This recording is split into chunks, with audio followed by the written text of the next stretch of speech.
ఏకబిల్వం శివార్పణం అని మారేడు దళాలతో శివునిని పూజిస్తారు. 3 దళములు కలిసి ఒక్క అండముననే ఉండును కావున దీనికి బిల్వము అని పేరు వచ్చింది. ఈ 3 రేకులకు ఆధ్యాత్మికంగా పూజకుడు, పూజ్యము పూజ, స్తోత్రము స్తుత్యము స్తుతి, జ్ఞాత జ్ఞేయము జ్ఞానము అని అర్థాలు చెప్పుచున్నారు. ఈ విధముగా 3 వేరువేరుగా భావించుటయే త్రిపుటి జ్ఞానము. ఇదియే అజ్ఞానము.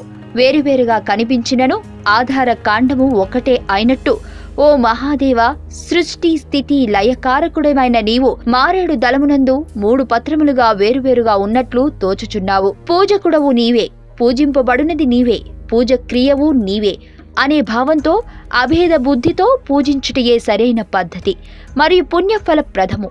ఈ విధమైన భావముతో పూజించుటయే అజ్ఞానము మరియు పాపహేతువు. ఈ జ్ఞాన రహస్యమును తెలుసుకుని బిల్వ పత్ర రూపముతో త్రిపుటి జ్ఞానమును నీ పాదములు చెంత నేను సమర్పించుచున్నాను. శివోహం శివోహం అను మహావాక్య జ్ఞానమును స్థిరపరుచునదియే బిల్వార్చన యగును. పవిత్రమగు ఈశ్వర పూజకు ఈ బిల్వపత్రము సర్వశ్రేష్టమైనది మరియు అతి పవిత్రమైనది.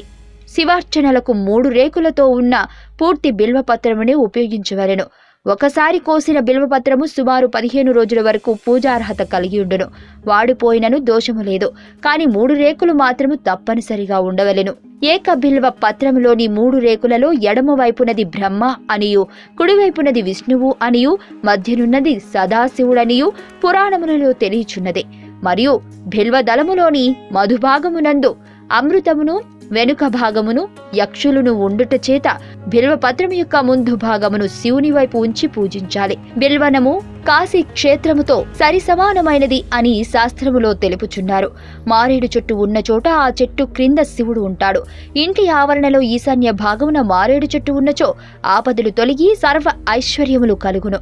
తూర్పున ఉన్నచో సుఖప్రాప్తి కలుగును. పడమర వైపు ఉన్నచో సుపుత్ర సంతానము కలుగును.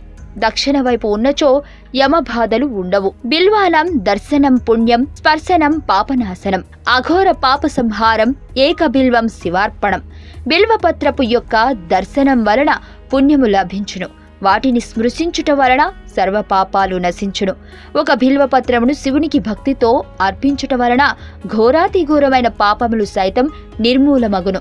ఇట్టి త్రిగుణములు గల బిల్వ దళమును నీకు అర్పించుచున్నాను. నన్ను అనుగ్రహింపుము. ప్రపంచంలో ఉండే వింతలు మరియు విచిత్రమైన ప్రదేశాలు, టూరిస్ట్ ప్లేసెస్ మరియు క్రీడా విశేషాల గురించి చూడండి Telugu time pass TV YouTube channel. మరిన్ని విశేషాల కొరకు తప్పక సబ్స్క్రైబ్ చేసుకోండి.